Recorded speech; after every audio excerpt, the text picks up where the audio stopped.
Out of all the title fights that you can have, I am most excited about this fight for the UFC Lightweight Championship between Benson Henderson and Anthony Pettis. Is a rematch that many people have been waiting for a long time, especially Benson Henderson, who has revenge on his mind. He wanted to leave the WEC wearing that belt, and Anthony Pettis took it from him. I did know in the back of my head at some point in time I was going to be able to get my hands on Pettis again, and now that the time is here, I am very excited for it. It was a very close fight. I had it even going into that 5th round, and what won it was that kick off the cage from Anthony Pettis that he did in just in spectacular fashion. I already knew going into that 5th round that I had to do something to prove that I was better than this guy, and luckily for me, it landed flush. I think the rematch is going to be very different. Benson Henderson is better conditioned than he was in the past. Everyone who has gone in trying to take away his belt, he has beaten. And he just has that aura right now of invincibility that a champion should have. I put my heart and soul into this. I don't hold anything back. Me inside that cage is everything. Ben was one of the guys that was always on my radar. He's a very good fighter, very talented wrestler, knows how to mix it up very well, and he has that will to win.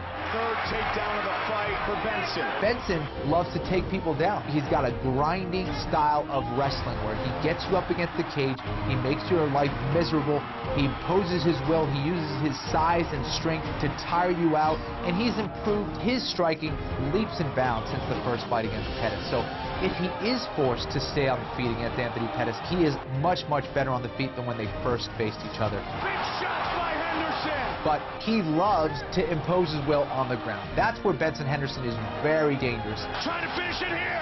I think I'm better in every facet on the ground. If the fight takes place on the ground, I'll beat him up there. You'll see plenty of ground and pound. If the fight takes place standing up, you'll see plenty of punches, exchanges standing up. I think I have the wrestling to dictate either or. If Pettis tries to take me down, I don't think he's good enough to take me down. If I decide to take him down, I don't think he's good enough to not let me take him down. There's that guillotine.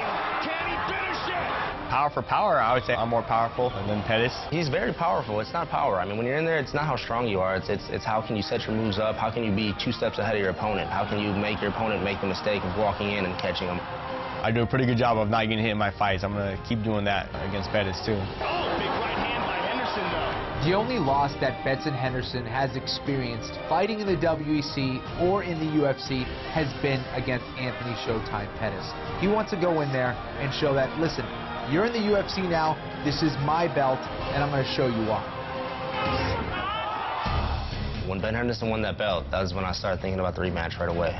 I beat this guy, that's my belt, and I deserve to be at the top of the top. Anthony Pettis was supposed to get a title shot when he came into the UFC as WEC champ, but his whole plans were derailed.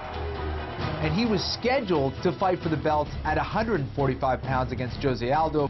Then he got injured, and here he is, and it seems like destiny. There's so much history behind it. You couldn't write a better story. Without a doubt, Anthony Showtime Pettis' nickname is well-deserved. He's one of the most exciting fighters I have ever seen in the UFC. He does techniques in the cage that people are afraid to do in training. Oh, look at that! You watch all my fights, something new always happens, and that's not me trying to do that, it's just my fight game. I'm that type of guy that just knows how to set things up. Every punch, every kick sets up a big move, and, the fans love it. What makes Anthony such a dangerous standard fighter in my eyes is that he's unpredictable. You don't know what he's going to do. But at this point, you know he's going to be unpredictable, so that makes him a little bit less unpredictable. Ben Henderson isn't superior anywhere to me. I prefer to stand up with him, but that being said, I don't mind going to the ground with him. On the ground, Anthony Pettis is no joke either. This is a guy who has excellent submissions. He's very good at getting back to his feet. I've put the time, I put the work in to become the best in the world and show that I'm the best in the world. I beat Ben Henderson once, I can do it again. You're going to see the best Anthony Pettis has ever been. When Pettis and I fight once again, I'm going to make it a very sad night for him. Anthony Pettis is not leaving that octagon with my belt. This fight between Josh Barnett and Frank Mir is a fight between 2 of the most dangerous heavyweights in UFC history. Both have knockout power, crazy submissions. These guys have years and years of experience, and they both want a shot at that belt again in the UFC. Thunderous takedown by Barnett. Frank Mir is a true martial artist. And what I love about Frank Mir is that he's always looking for new techniques, looking for ways to evolve, and he's a dangerous guy. We've seen what he's done to legends. Unbelievable! Going for that title, I'm putting myself in the center of all the most dangerous fighters in the world. And I realize that that adversity is going to make it to where I have to rise to the occasion or die trying. This is the best Frank Mir has ever looked. The guy is an all-around fighter. While striking isn't his super go-to thing, like, the guy can strike. Wrestling is really mediocre, but takes people down, you know? His confidence is actually going to be my best attribute. If he was actually fearful and knew what I was capable of doing to him, he would avoid the ground. It's going to make it a much more difficult fight. With Josh has enough confidence in his ground ability that we'll go to the ground, and he's not going to be afraid to test it there, so I can take advantage and show him that I'm going to catch him. If I get him around the deep waters in the ground fight, he's going to drown. Unbelievable!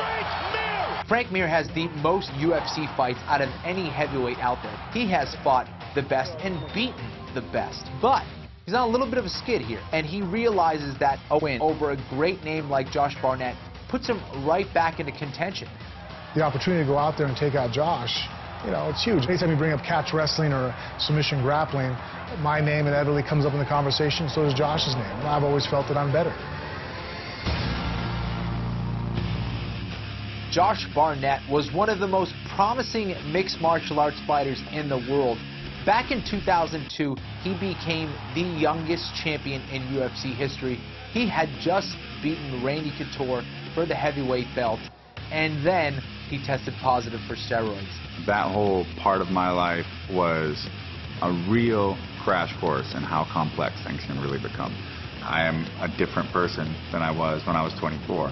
As should anybody be. Now it's his chance at redemption. Having that 10 pounds of gold back in my hand again is important. If I'm not fighting to that title, then I'm not fighting to be the best. I think Barnett's a tough guy. He's not exceptional in one area, really.